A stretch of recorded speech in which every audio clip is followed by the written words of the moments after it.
Hello, everybody. Welcome Hello, to WANA another episode. Hey, WANA fam. Welcome to another episode of We Are No Alamo, the mental health podcast. Of course, I'm your host, Paige Whelan, with my co-host, Matthew. Pleasure to be here like always, y'all. Yes. So tonight we have a very special sponsor. It is called Star Coffee in Round Rock, Texas. What's up? Their mission is to serve their customers with the finest coffee beans, beverages, and wonderfully diverse menu with breakfast, lunch, and dinner, along with baked goods to satisfy every craving at any time of the day. They also have a full-service catering menu and kitchen that provides a great experience for meetings and parties of any size. And you guys, let me tell you, if you could smell this place, you would stay here forever and forget the name Starbucks Coffee. I tell you what. What's Starbucks? So, cheers. Salute. Thank you again, Star Coffee in Round Rock, Texas, for sponsoring us tonight. Thank you. Cheers. Thank you very much. All right, tonight we are going to be talking about mental health, opening up the conversation, and having live interviews tonight at this coffee house. So stay tuned. And are you excited, Matthew? Oh, I'm super freaking excited. We're going to get to it. Thanks, guys. So we just had a weird interruption. I know, right? Hey, because we forgot what everybody? we were doing today. But you know what? That happens sometimes when you're filming a live podcast. Live podcast in a coffee shop. We love this place. So let's talk about the questions that we decided to write down to ask people. I think we should, actually. I think some of them are really good questions. I think everyone should maybe think about. We're filming a podcast. Would you like to be on it? Maybe. Nope. All right. So the first one. Paige. Hey. Someone Gotta looks. get it somehow. Maybe they want to talk to me. All right. So you came up with this one. How has MI affected you or people close to you? Oh, yeah, man. That's a great question. 'Cause I think that's the first place where a lot of people start if they've never been diagnosed. Yeah. And that's the majority of people, right? I mean, I've been diagnosed at a really young age. You were diagnosed in teenage years. Yeah. You know, like around 18, but I didn't start to actually take care of myself until I was about 23. Yeah. You know, and for me, it was really different because, I got diagnosed in second grade. Yeah. So, I mean, I forgot that you were that young. Yeah, I was really young. Like, it was awesome in a lot of ways and negative, too. Yeah. But yeah, so, I mean, like, my first diagnosis, I should say, I was in second grade. You had more than one diagnosis? I have about 8. So you have about comorbid diagnoses. Yeah, that's what comorbid diagnoses are compounded diagnoses. Yeah. So, of course, bipolar 1, generalized anxiety, PTSD.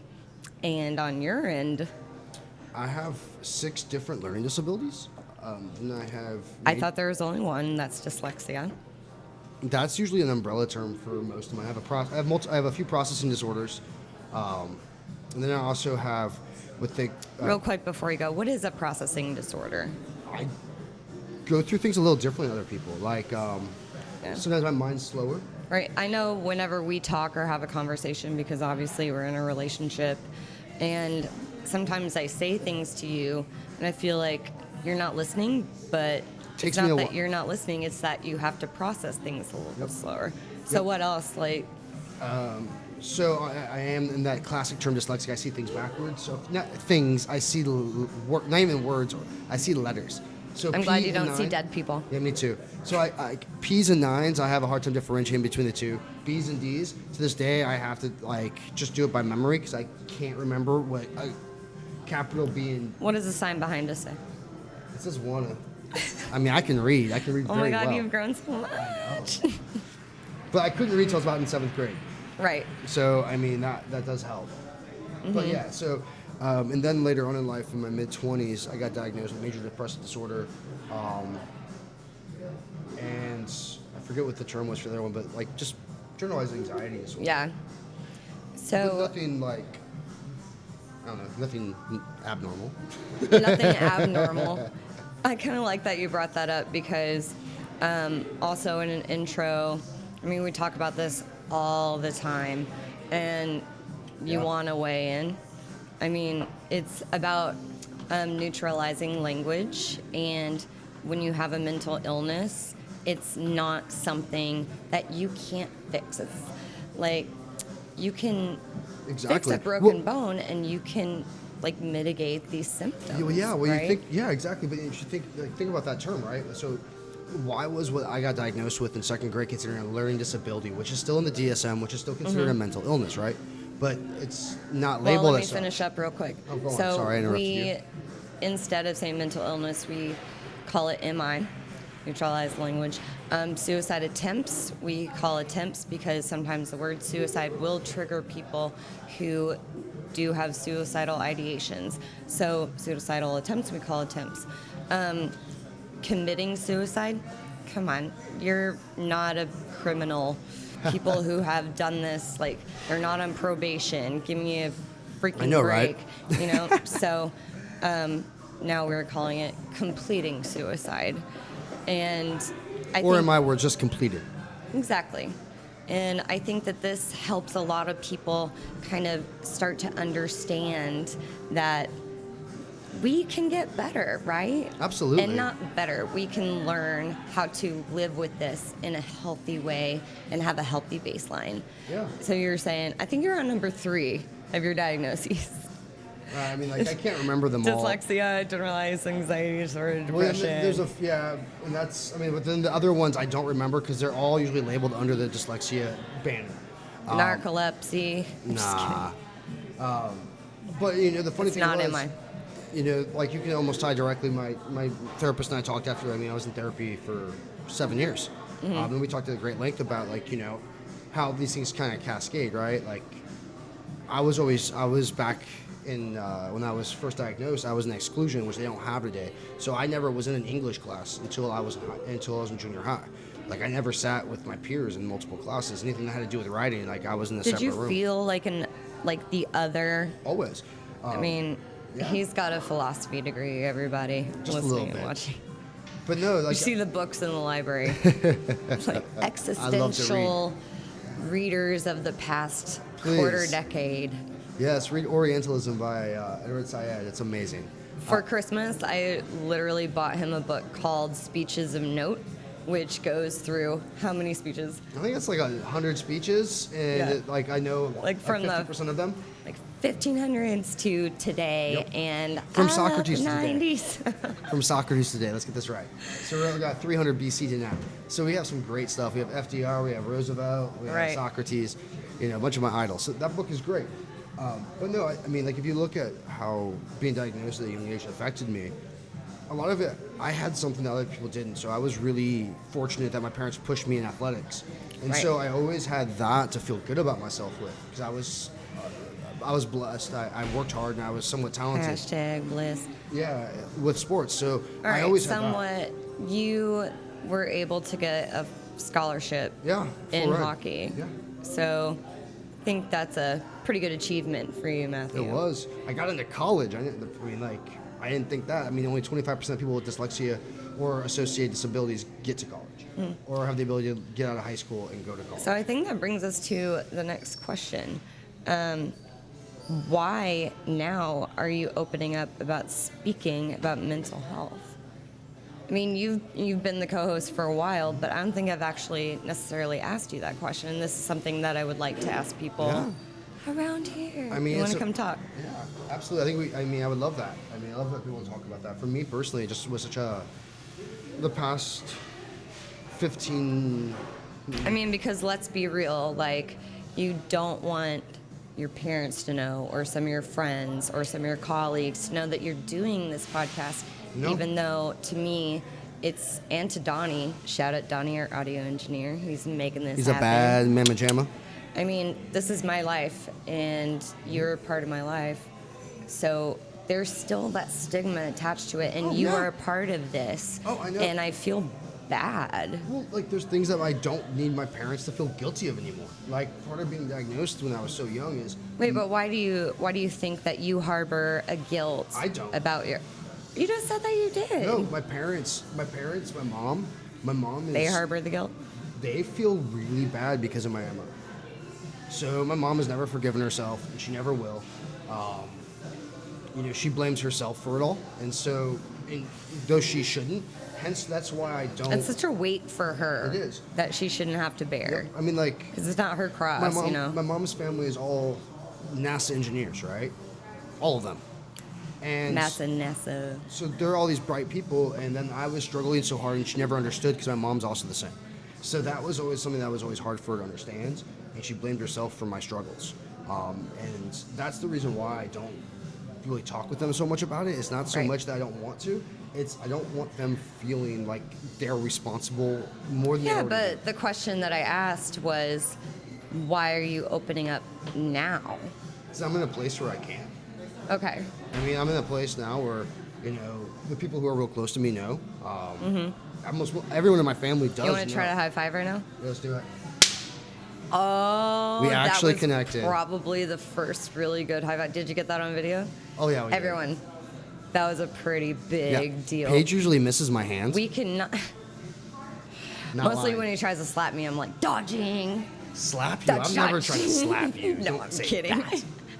I'm really bad at coordination. All right, continue. And so now I'm in a place where I'm open about it with almost everyone around me. I have no secrets for the most part. I mean, I don't want to have these conversations necessarily with my mom and dad. It's in my family, but that's just because I don't want to have those uncomfortable conversations with them because it doesn't pertain to their lives that much anymore. Yeah, but I mean, no. I mean, okay, in dialectical behavioral therapy, DBT, if you've been listening to the podcast, you've heard a lot about it. So if you are trying to sympathize or empathize with someone, it helps if you don't say, I understand you, but, you know what I mean? Yeah, everything after the but's a lie usually, right? Exactly. And that's where then judgment comes in. Like, so your feelings aren't valid as much as whatever. So when you say, what did you say before? I have no idea. All right. So I say lots of shit. I have dyslexia and it's hard. I say, yeah, it might be hard, but you went to college, you did all these things. No, I would challenge that statement and say, yes, you have dyslexia, and you went to college, and you achieved all of these things. Yep. And not in spite of, but because that is the kind of person you are. Well, and that was one of my original majors in college. I think it was my second one, was secondary ed, because I wanted to show kids that had my disabilities that you can do anything if you really work your butt off. Right. Like, it's not necessarily as easy as somebody who doesn't, but like you can put in more hard work and you can accomplish it. I'm part of that. I kind of disagree with that statement a little bit because sometimes it doesn't matter how hard you work, you're not going to catch a break. No, that's true too. But say for myself, I wanted to go to college. Yeah. I worked hard at it. And it's not possible for everybody, but hard work does pay off, and that's I think the difference. Like especially when it comes to MI, you don't get better just by taking. I mean, like pills and all that stuff can help, and all your medication helps, but there's work involved. There's going to therapy. There's checking yourself when you're not in the right spot. Realizing like after the holidays, I got a little depressed. I always do after every holiday season. Yeah, and can I speak on that a little bit? Yeah, please do.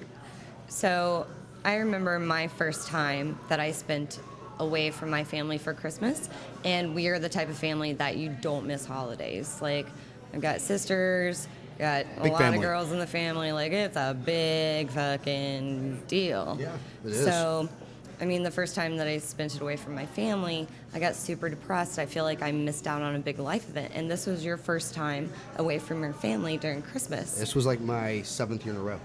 Yeah. Oh, wow. I had no idea. I don't think I've We're seen still getting to know each other, everybody. No, we talked about this, but it's been a while. No, I haven't seen my family on Christmas since my mom and dad specifically. I haven't seen them on Christmas since 2010, 2009. So try to kind of put words on it, like how you feel, like why you think you were depressed. I mean, I miss my family. Those things, when you haven't, since I left Chicagoland and my family all dispersed the same year, I mean, I see my family once a year. Yeah. And some years it's always hard. But the holidays are always extremely hard because it's like, we talk for 30 minutes in the morning on Christmas Day. I mean, right. That's my connection with them on that time frame. All right. Hey, hello, everybody. Just a reminder, a big thank you to our sponsor tonight, letting us have their coffee house as we are No Alamo, the mental health podcast venue at Star Coffee in Round Rock, Texas. So good. Their mission is to serve their customers with the finest coffee beans, beverages, and a wonderfully diverse menu with breakfast, lunch, and along with baked goods to satisfy every craving at any time of the day. They also have a full-service catering kitchen for all your needs, and they provide a great experience for meeting and parties of any size. And Matthew, what do you have to say about Star Coffee, Texas? It's pretty awesome. Cheers, everyone. I have this latte with an extra shot, whole milk, because I don't do coconut. What do you have, Matthew? It's a large coffee with an extra shot. All right. Thanks for sponsoring us again. Yes, Cheers. we love it. Appreciate it. And so, all right. You were saying that. So, next question. Ooh, question time. Okay, this was mine. Have you ever talked to anybody about mental health, diagnoses, depression, anxiety, suicide, anything like that? And I said, if you say no, do you think you've ever worried about someone who you might think could be experiencing MI symptoms such as depression or anxiety? My answer is I've talked to a lot of people about these things. So I'll be on the show, obviously, and then just in my personal life, like, I would say most everybody I know has been impacted in some way or another by MI. Exactly. And that's what we're learning about on this podcast, too. Like, Thank you, everyone at ACC and everywhere else that we have interviewed. Like, you guys have done such a great job for opening up and reducing the stigma and raising mental health awareness. Absolutely. And we are definitely going to keep doing this. We're going to start shouting it out on Facebook. So if you want to come and record with us, you should. If you want to come. All right, Matthew, back to you. Oh, what's my question? Oh, next one. All right. Has anyone in your family been diagnosed with MI? And if so, how has that affected you and your family? Also, if you've been diagnosed, how has that been received in your family or circle of friends? I think we talked about this, but I want to get deeper. Okay, so my first diagnosis didn't really affect my family at all. Mm-hmm. But later on in life, it definitely affected everything. Such as? I was looked at a little differently for a while. My family's a lot older, and they look at mental health as something that's like for rich people only. And the I luxury know, of the like rich. mental health services are rich people. So when I started seeing a therapist, I was going for the first 3 months. I went every week, and then I started going like twice a week or twice a month for years. Yeah. And they always kind of looked at it a little weird, like, why are you doing that? And so it's affected a few things. I think it more affected. I would like to speak about my brother-in-law. Actually, I think when his brother got diagnosed, it changed their family more so.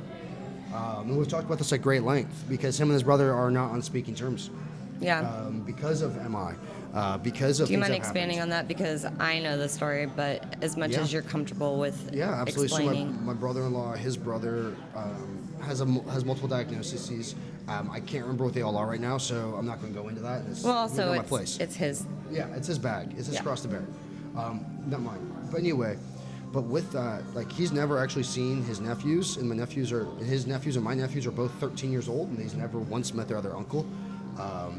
His family still has to support him because he's not able to really do much. Yeah, sometimes people need help. Yep. And he needs help, and they're offering that. Exactly. But it's kind of torn the family apart. Which is very lucky, actually. But it's kind of tearing the family apart because, That's unfortunate. His younger brother, who is my brother-in-law, is a little bit upset, like not upset, but the difference in treatment, that bothered him and that hurt him. And you know what? I understand. Mm-hmm. Everyone was always going on a limb for his older brother through all the things that were going on and through all of my brother-in-law's accolades, which are a lot. He never really was supported as much, and the resentment built up, and you can understand it. It's nothing. It's not bad. It's not good. It's just what it is. Yeah. And then also and so that diagnosis and what's happened because of it has completely separated the family into two halves. I mean, I understand that. As soon as I started opening up to my family about my MI and it took them, I think, until I told them that I was self-harming for them to actually believe that this was something that, I needed help for, and that was in 6th grade.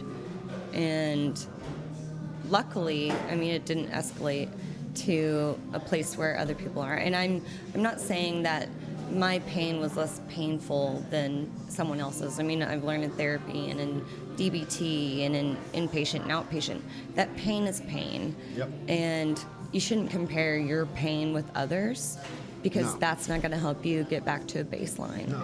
And also it decreases suffering, because suffering is optional. Pain is not. You're going to experience pain as a human being, but if you sit in that pain, then that causes suffering. Yep. Right. What did Yoda say there? I don't remember what that full quote is. Which one? Anger leads to pain, pain leads to suffering. I mean, it sounds correct. Ulysses S. Grant said that. I almost knocked the I doubt that. microphone over. I don't think Ulysses S. Grant said Did I anything that mention cool. at Star Coffee, Texas, they put a lot of Java. She can't handle her caffeine. Java. I need more blood in my coffee stream. All right, next question. Oh, this was a hard one. Ooh, we like these hard ones. All right. Have you ever seen a TV show or read a book or seen things on social media that address MI in a way that is funny, where you have been kind of offended? All the time. Right? All the time. I think this is a great question. Well, remember, because I get pissed off all the time about how we are portrayed. I will And yes, say I said this. we. I don't really necessarily get offended, but I definitely am like, oh, you know, like that. There's an episode of Friends, right? When, I forget what her name is. Ross's sister starts dating a dude, and they're like, oh, I only had a half a glass of wine. I had a half glass of wine. How did we drink 3 bottles? He drank them all. Okay. And they were That making, half glass of wine was a pitcher. Yeah. And then he's like, well, I don't know. We drank some wine, you know. But anyway, so like I see countless times where it's, especially depending on the generation, Yeah. how it's talked about. I think now it's a lot different with things like 13 Reasons Why, even though I do not like that TV show in any sense of the word. All right, let's WANA weigh in on 13 Reasons Why. Uh-oh. So we talked about it a little bit before. I remember reading the book when I was in friggin' 10th grade, I think. And because I knew that I was suffering from depression or some sort of MI or, you know, what have you, I was very offended.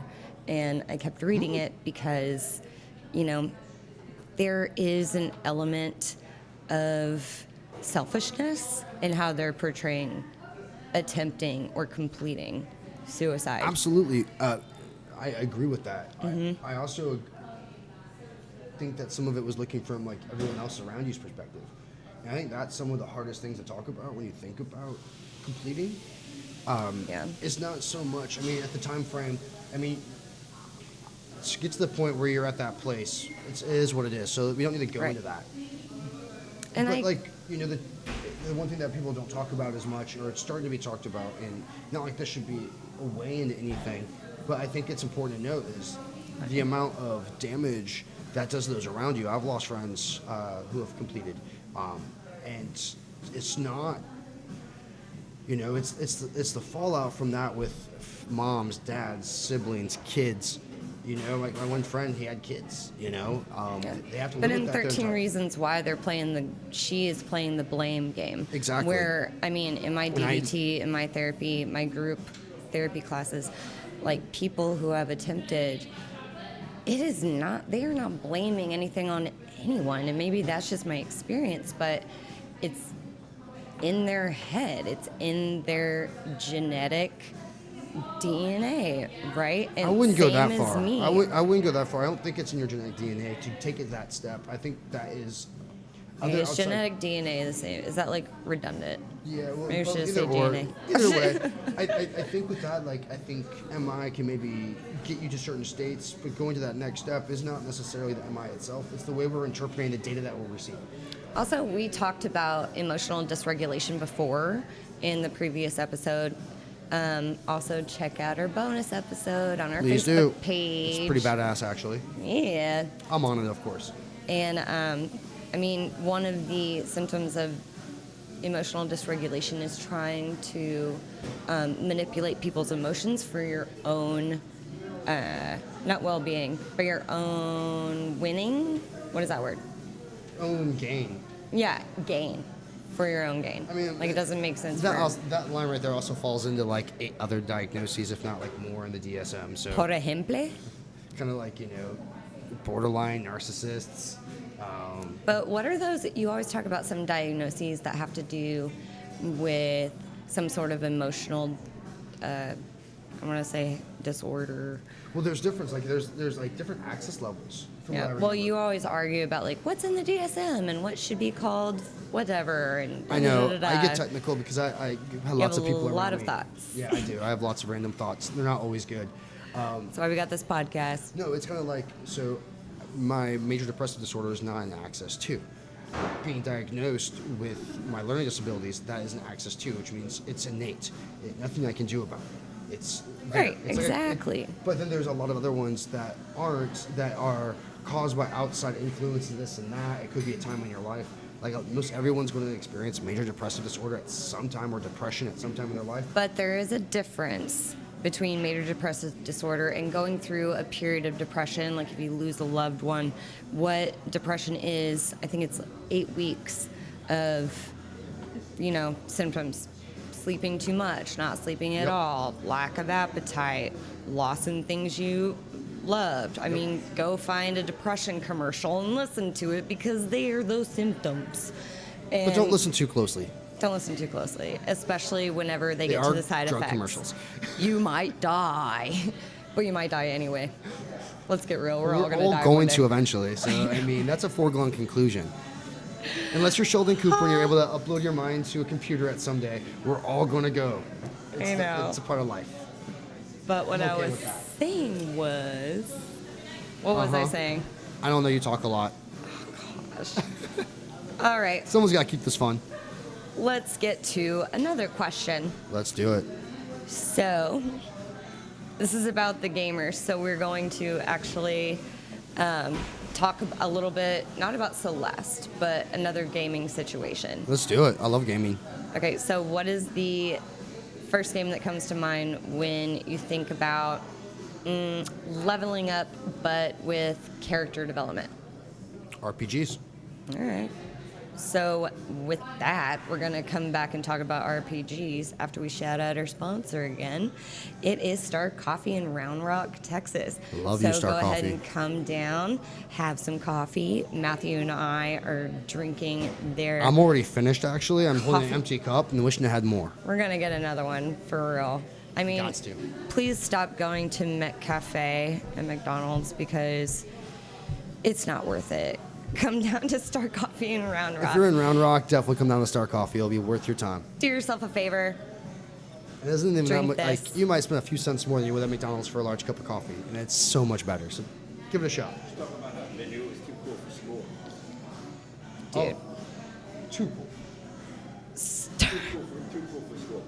Starbucks has a lot of hipsters, and you don't want to catch their cooties. So if you actually want a good cup of coffee, come down to Star Coffee in Round Rock. Aren't you a hipster?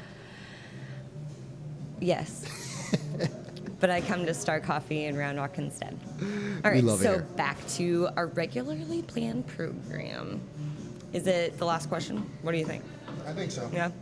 All right, last question. You're talking about RPGs. Yeah, you said what brings up as RPGs. Now what about it? It's leveling up game. Yeah, what character development, like what do they go through that they want to like meet this challenge? Like we talked about Celeste and how the metaphor was she's climbing a mountain and she's beating her anxiety and depression and facing her other half, which is like the monster inside, the depression monster. Oh, there's so many games. About that? There's so many games like that within the RPG genre. Like that's the coolest thing about it. What does RPG stand for? I'm not a gamer. Role playing. Oh, like lemurs. No, not lemurs. No, like Dungeons and Dragons. LARPing. Like LARPing, but like on a video game. So it's going to be like D&D. See, anyway, long story short, I mean, most of the games I play are RPGs, and most of them have character development. And usually you start off with a traumatic event. You went through something happened, and now you're trying to do X, Y, or Z. or you got chosen because you're special for something, but now you have to develop Yeah. into it. But there's usually like some other. Not everyone gets a trophy though. No, thank goodness. I'm against everyone gets a trophy culture, by the way. You don't need to devolve into that yet. I love it. But no, so I think it's great. Like Dragon Age, like you can pick different characters. They all going to have different starting points with different things. Some go through major adversity, some don't. You can choose to be an outcast, like in the game, and then you have to overcome adversity to get to where you want to go. So real quick, if we were going to take it into real life, and you could actually make friends. Ooh, that's tough. Making friends. Anecdote, and we'll end on this, and then we'll do our mastery and self-soothe. So it's really hard to make friends when you get older. It's so hard. Especially if you move. Matthew moved a lot. So you can check out the story on WE_ARE_NO_Alamo on Instagram. That's all I could do, people. So check it out. Anyway, Please do. That's actually a really cool thing. Yeah, it is. So Or on our Facebook page. yeah, as I've grown, I mean, I've had people on the podcast who I met through intensive outpatient, and we've become skillful friends, right? So we practice all this DBT therapy with each other to make sure that we regulate ourselves with our emotions and we feed off positivity rather than like anxiety or causing our emotions to, escalate when they are not really needed to. So went to AT&T to get a phone finally. What was that like, Matthew, when I didn't have a phone? Kind of liked it. Gosh, you didn't get his text. But my friend Diana, now she's my friend, she was like, if you weren't just getting a phone today, I think we'd be really good friends, IRL. That was hilarious, by the way. And I was like, you know what, Diana, this is awesome. Thank you for saying that. Like, WANA. I'm Paige Whalen. When are we going to meet? I'm going to hold you accountable. You're going to hold me accountable. And we went on a friend date with Sheila. Shout out Sheila. And shout out Diana. Shira. We went for a hike. Shout out Devin, who also came on the hike. And you know what? You can make friends. Just try to do it in real life, Instead of texting, call them, Get off Tinder or whatever and go meet some really good people because they're really good out there.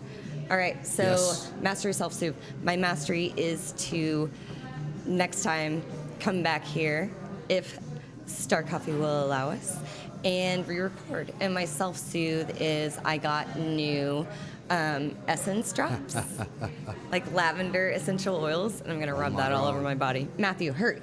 Mastery Self-Soothe. My mastery is I'm going to beat Celeste this weekend. And Hi. my self-soothe is I'm going to read a new book this week. I'm going to start a new book. I'm not sure when, but I'm going to start a new book. You're going to read the Speeches of Doubt? I'm going to start a book. I'm going to read that too, but I'm going to find a good novel to dive into. I'm Use really myself for a excited day. for that because we always say we should read before we go to bed. I like that. All right, everybody. From Star Coffee in Round Rock. Thank you guys so again much. for tuning in. Yeah, we'll see you next time. And remember, you're not alone because We are no Alamo. Alamo. Have a good night, y'all. Ciao for now, y'all.